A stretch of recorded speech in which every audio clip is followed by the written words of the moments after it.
Sekarang Maha berada di laman Sendayan 2A untuk riki-riki show unit mereka. Korang pun boleh datang dan lihat sendiri reka bentuk dan segala yang menarik tentang rumah ini.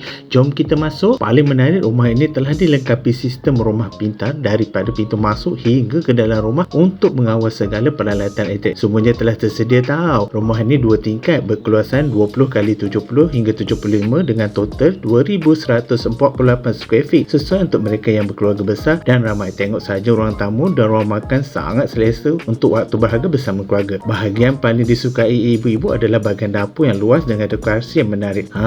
Bahagian bawah ni juga ada satu bilik tidur sesuai untuk tetamu bersama dengan satu bilik air. Macam mana? Cantik kan?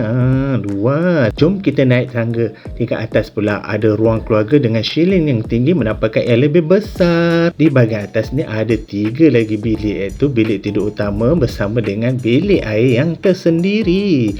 Wow, ini pula bilik ketiga untuk anak perempuan. Juga ada bilik air yang berkongsi dengan bilik sebelah.